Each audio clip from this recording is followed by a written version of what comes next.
Now I would ask Mr. James Wood, Head of Maritime Surveillance, to present his presentation. Boa tarde. Thank you, Mr. Chairman, Secretary of State, distinguished members of the panel, ladies and gentlemen. First of all, I'd like to apologize on behalf of the Executive Director of the European Maritime Safety Agency, who was supposed to give this address to this conference today, but unfortunately, he's very happy to be retiring tomorrow. I have a bit longer to go, and so he had to go to Holland last week for a family emergency, so he's lost a couple of days, and I'm sure you can understand that he's trying to finalize everything in Lisbon before he goes back to the north. So I will try and do my best to replace him. I hope you have some patience with me, and I hope you're very forgiving. First of all, thank you for inviting me to address this conference. As I said, on behalf of the Executive Director of the European Maritime Safety Agency, which, as I hope most of you know, is also based in the beautiful city of Lisbon, in Portugal, which is a westward-facing country with a long maritime history and a unique relation with the Atlantic Ocean. Portugal owes its growth and development almost exclusively to this vast ocean. The coastline of the European Union is many thousands of kilometers in length and contains well over 1,000 individual ports. These handle about 90% of EU external trade and around 40% of trade between EU member state countries. These entrance points to the European Union handle 3.5 billion tons of goods annually and handle 350 million passengers who are transported by ship each and every year. The less positive aspect of this vast and wide ocean should also be mentioned. Over the last 35 years, of the 13 major pollution incidents involving ships carrying heavy fuel oil in or around EU waters, 11 have happened in the Atlantic, the most recent of which are the Erika, which is pictured here, and more recently than that, the Prestige. However, every cloud has a silver lining. I would say thanks to the last two major tanker accidents, EMSA, the European Maritime Safety Agency, which I have also been involved with since its very beginning, was set up.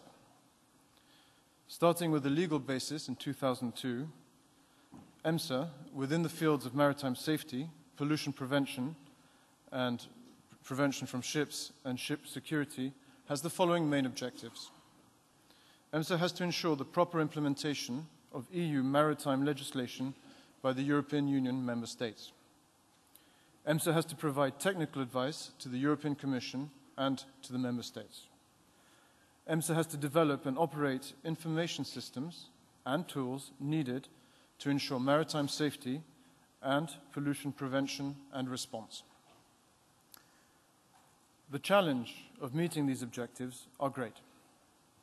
EMSA must improve maritime safety at European Union level by helping to ensure the correct implementation by the member states of rules designed to prevent accidents. EMSA has to improve environmental standards and to improve operational tools which are used on a daily basis by the European Union member states. All this needs to be done in a cost-efficient way. Furthermore, EMSA must implement systems that improve the efficiency of the member states by providing them with specialized tools that support decision-making by their maritime and customs authorities. It is the member states' job to ensure that vessels are in the right place at the right time and that they are seaworthy and that they are not polluting.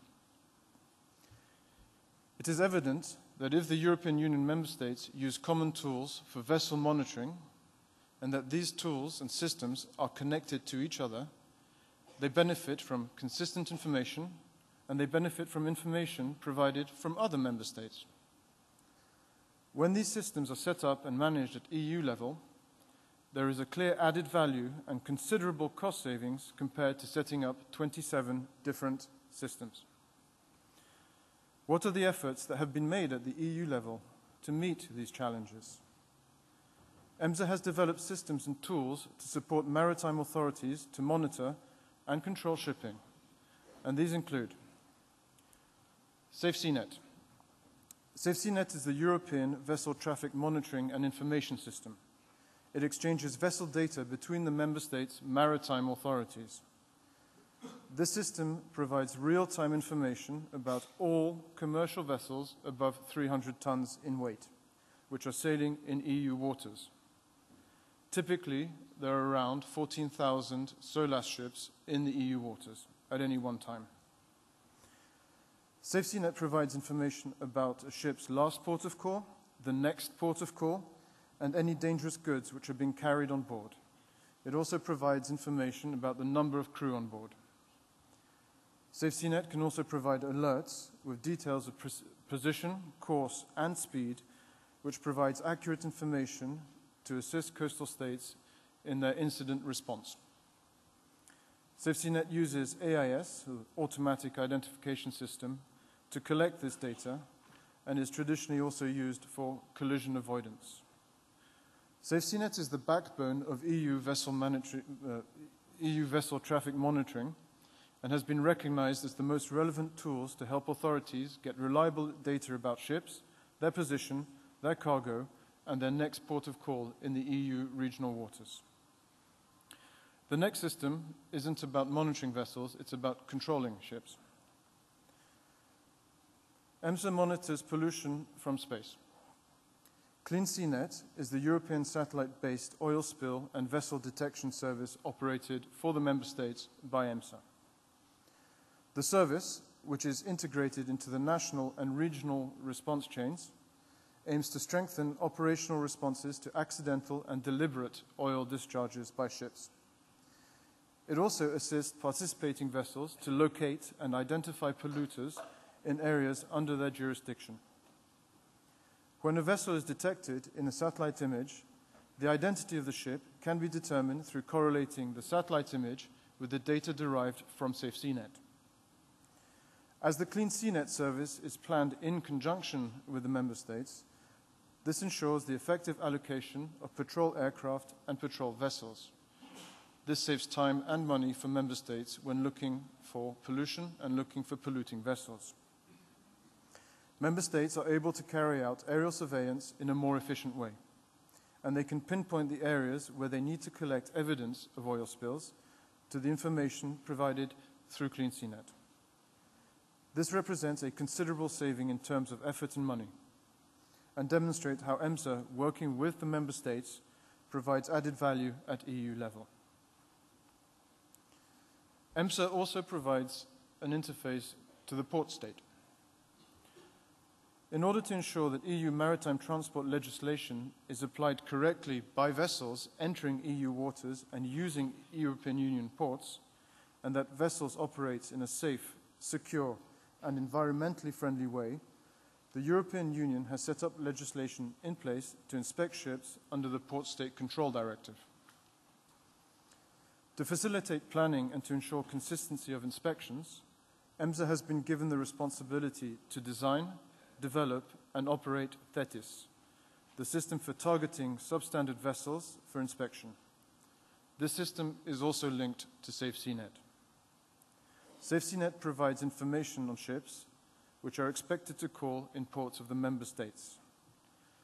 THETIS indicates which ships have priority for inspection by the port state, and the results of these inspections are then recorded and put back into the database. Via THETIS, these reports are made available to all port state control authorities in the community and in the Paris MOU region. Port state control inspections can follow up also on detected oil spills that have been detected through CleanSeaNet.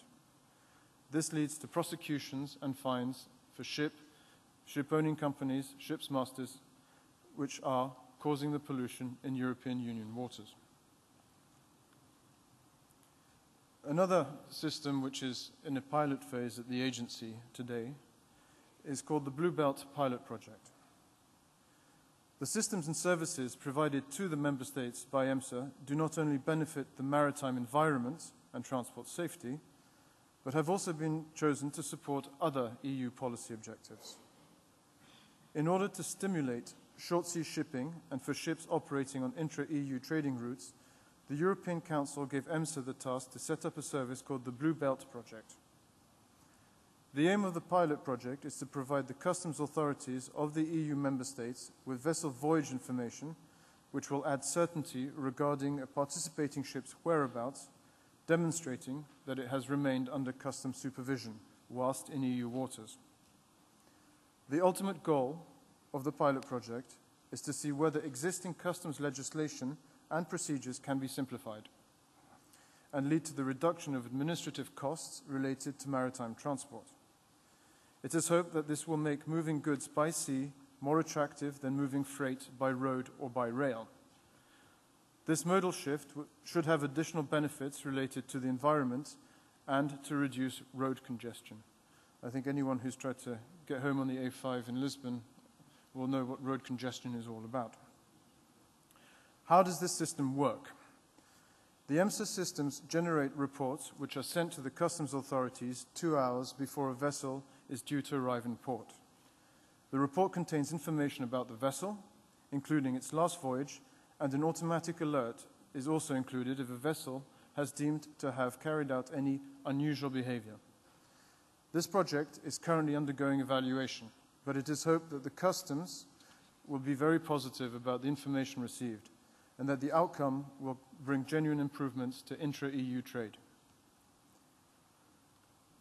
From these examples that I've given you of EMSA-operated systems, the use of vessel monitoring tools provided by EMSA give valuable information to maritime authorities in the European Union on a daily basis. The advantages of systems operating at EU level mean that a wider scale and scope of information about ships, their arrivals and their cargoes is available to the member states than before, when vessel traffic information was limited to territorial waters of a single member state. This information helps the member states allocate resources more efficiently. Their officials can then do more to ensure that vessels and their cargoes are being operated according to the international and European Union rules with a greater degree of certainty. Now, member states know when ships will arrive so that they can effectively target ships for port state control inspections. Member states know when a satellite will be detecting oil slicks so that pollution control patrol aircrafts are no longer looking for a needle in a haystack. Member states can instantly access information about a vessel and what hazardous goods it is carrying so that they know what type of response will be required in case of an incident. And for customs purposes, member states will have information about a ship's last voyage, which in future could help simplify customs procedures at ports for intra-EU trade. These specialized tools ensure that those vessels that are considered high risk are identified and, where necessary, inspected, without disrupting quality shipping. These tools support legislation and provide incentives to ship owners to maintain the highest standards. For industry, this results in fewer inspections, faster port operations, and better vessel traffic management. Overall, the benefits of more efficient maritime and port operations can be measured in different ways. More jobs for the EU economy, cheaper goods for the consumer, fewer emissions for the environment, and lower fuel consumption and better allocation of resources at member state level. I would like to finish by saying that since EMSA was set up, in less than 8 years, we have witnessed no major oil spills in Europe, and especially in the Atlantic region. We have improved the tools of the member states who rely on these to monitor and control shipping standards, and we have also worked alongside EU member states, the European Commission, and industry at all levels and in many different fora to bring about positive changes for the maritime sector. In developing these services, EMSA has realized that different actors benefit from cooperative actions and that we also can learn by doing. The tools and services provided to the member states by EMSA are constantly evolving to take into account new legislative requirements, advances in technology, and changing user requirements. This virtual circle between the regulator, the shipping industry, is to the benefit of the European citizen. Thank you very much.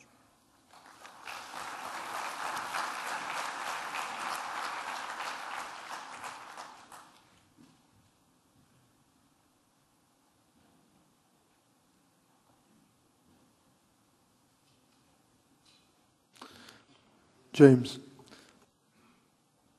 just some questions as well. The first one is, how is EMSA connected to the Blue Mass project we've heard before? And is there any overlapping between these two projects? And what are the main differences? Also, what are the opportunities and needs for economical agents to benefit from your role? And on the inspections, well, who will be doing these inspections? Will they be official, or will you be able to subcontract other companies to do them?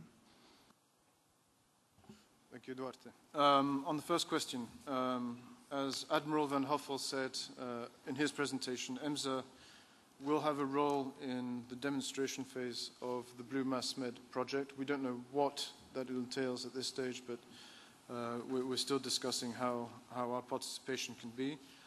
Blue Mass Med is a project to demonstrate connectivity and cooperation between 35 administrations dealing with maritime issues, from defense to environmental protection. EMSA is a maritime transport safety agency, also with environmental and pollution control responsibilities.